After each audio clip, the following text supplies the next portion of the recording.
Hey, what's up, lightboltjoe here. Today we're going to discuss the 2023 Netflix film, Marry My Dead Body. This is 2 hours long, a little over 2 hours long.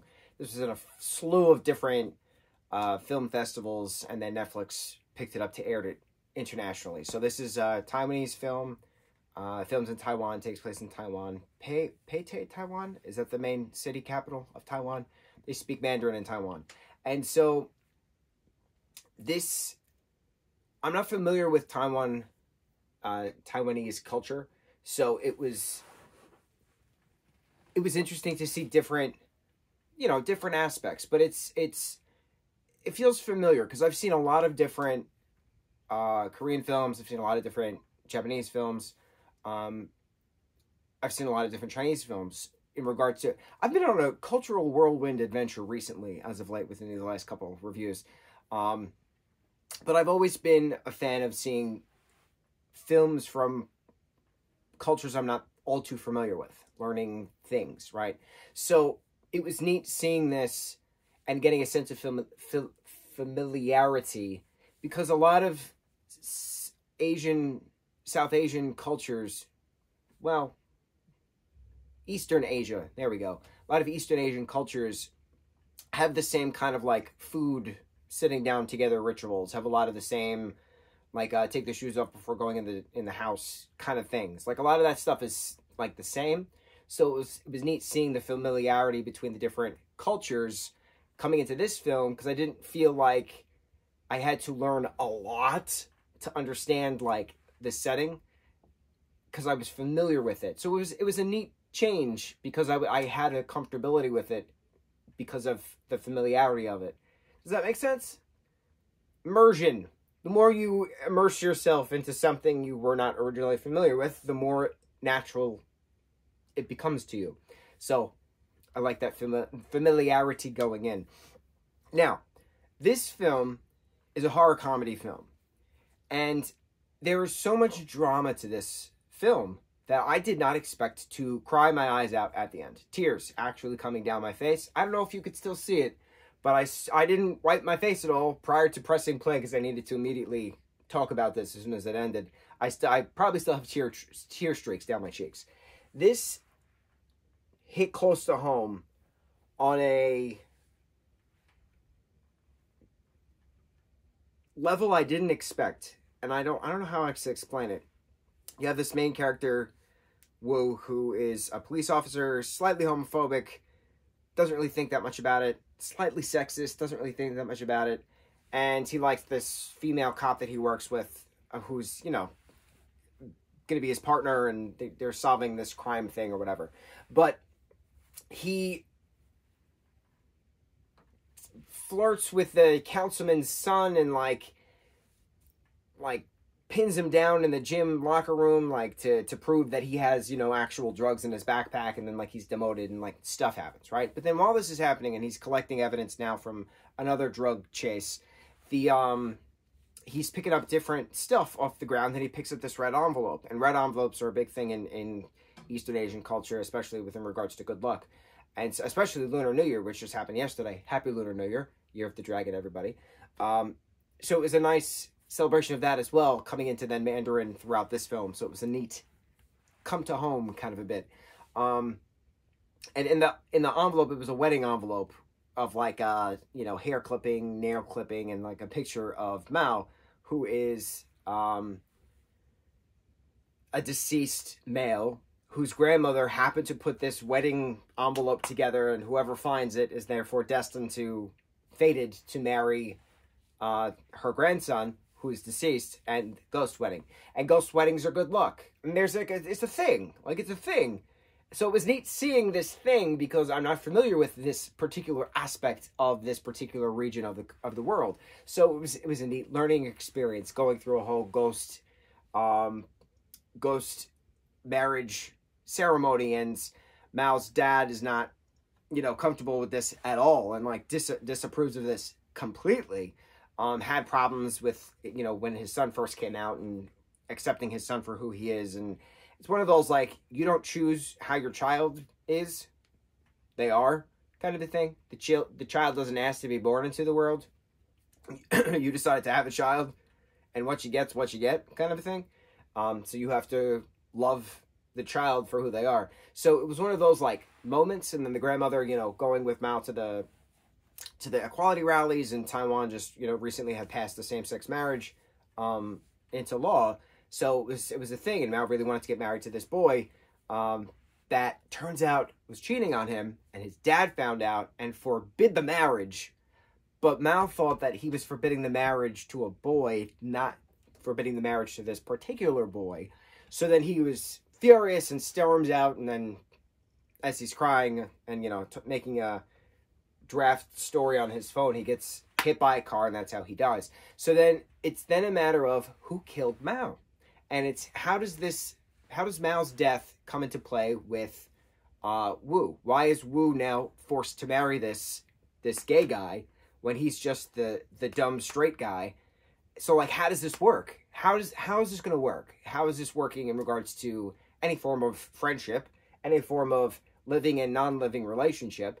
As a same-sex couple, when one of the individuals is a dumb straight guy compared to the dead gay guy.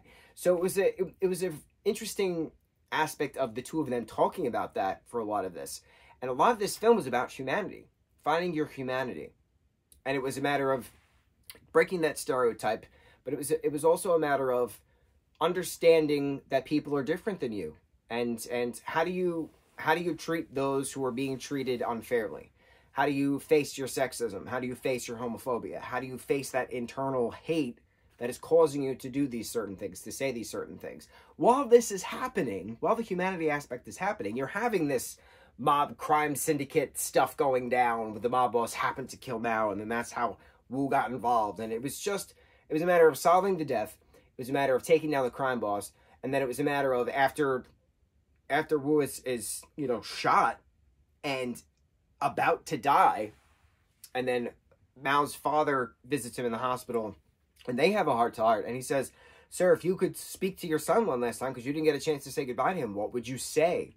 And then the truth came out about knowing that the boyfriend cheated, and all of these things, and it was that he was so proud of him, and wished him nothing but the best, and things like that.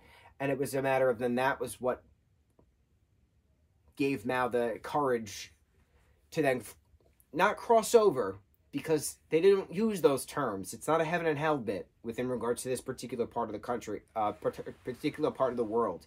This particular part of the world, primarily Buddhist. There's Buddhism, Taoism, and so like a lot of those religions are about reincarnation. What happens when you die? Well, you reincarnate. So a lot of this was Mao, as they called him.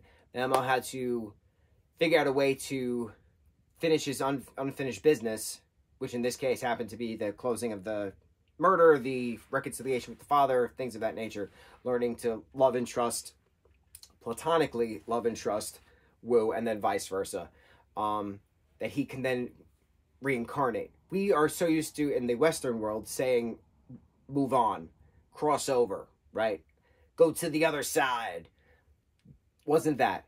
This was not a part of the conversation. This was, I'm ready to reincarnate now. And I hope, you know, if I had the choice, I would reincarnate as your son again, kind of a thing to his dad. It was so touching. It was so beautiful. And Mr. Mao then holding Wu, you know, in the hospital bed as he's stitched and bandaged up completely. It was just, they're crying, Mao's crying, I'm crying. It was just tears everywhere. I did not expect to cry as much as I did while watching this. Did not expect it. I knew it was going to be funny.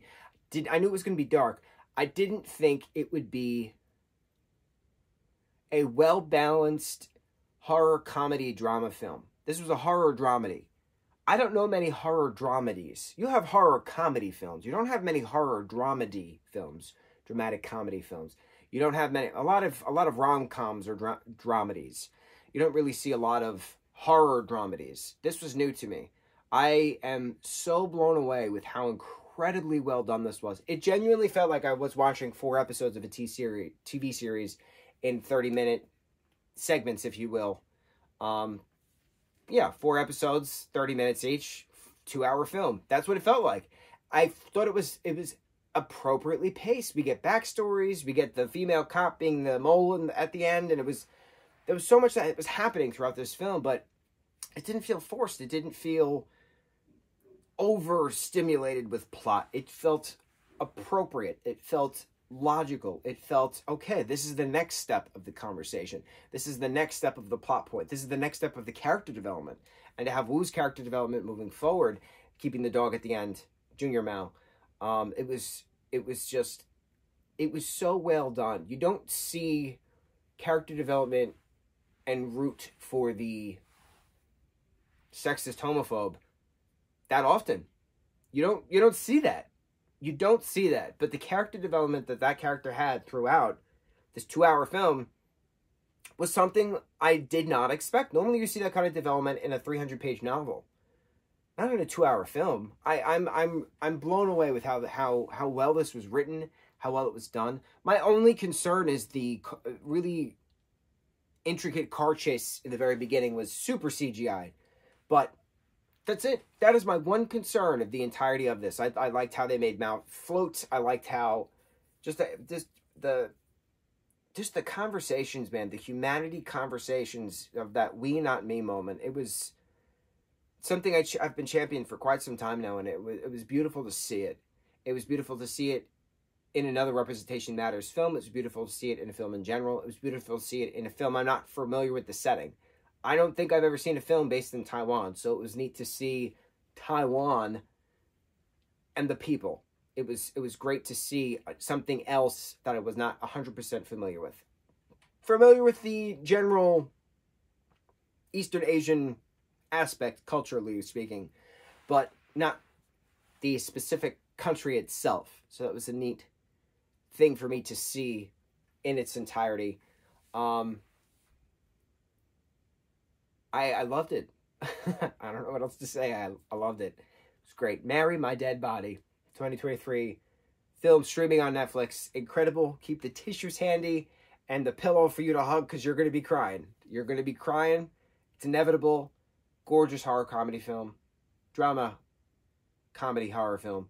On to the next review. Mahalo.